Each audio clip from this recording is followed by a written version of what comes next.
Hello, awesome people. I hope you're having a great day today.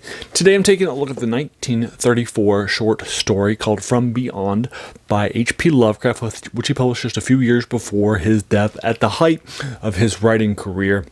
It's about 12 pages in the Promethean Horrors collection that we've been doing of the classic tales of mad science that we've been doing a deep dive into for you folks.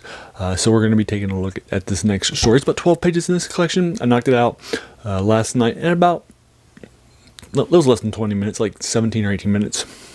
That's pretty quick, despite the oversized aspect of this collection. It was definitely well written, definitely well done. H.P. Lovecraft is one of the most influential writers of all time.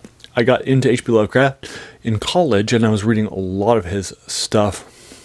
I picked up a collection without knowing a whole lot about him from Del Rey, which was a publisher that I had a lot of trust in when I was in college. Read it, loved it, and then I picked up a bunch of his other collections. So I read this short story in those collections back when I was in college, but I haven't gone back to it again. So it was nice to go back and reread it.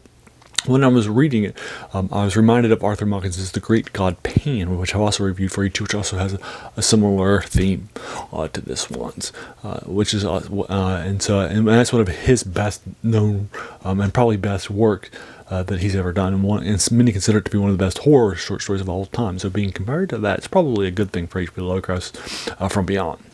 So let's go ahead and get started with my review. I'm going to be giving this a 7+, like a 7.3, 7.4, 7.5. It's well written, it's fast, it keeps you up to speed, but it's not the best short story that I've ever read by him.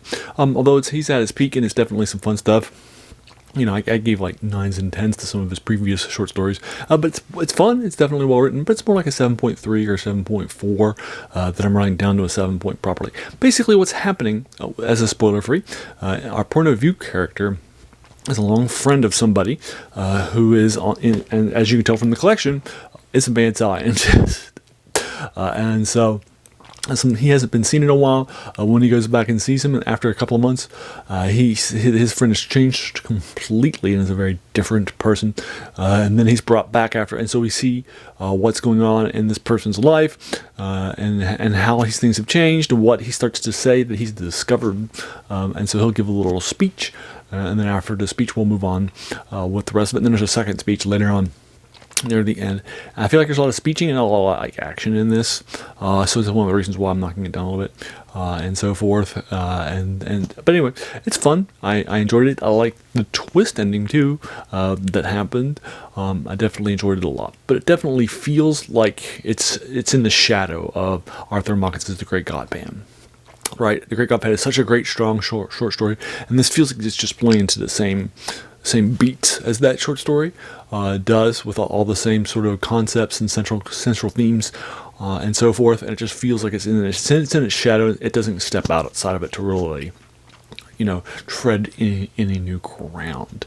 Much like stories in the Cthulhu mythos that are written after H.P. Lovecraft, wrote things like the Call of Cthulhu and so forth, and then a lot of people that have written in that mythos really aren't stepping outside. They aren't treading new water.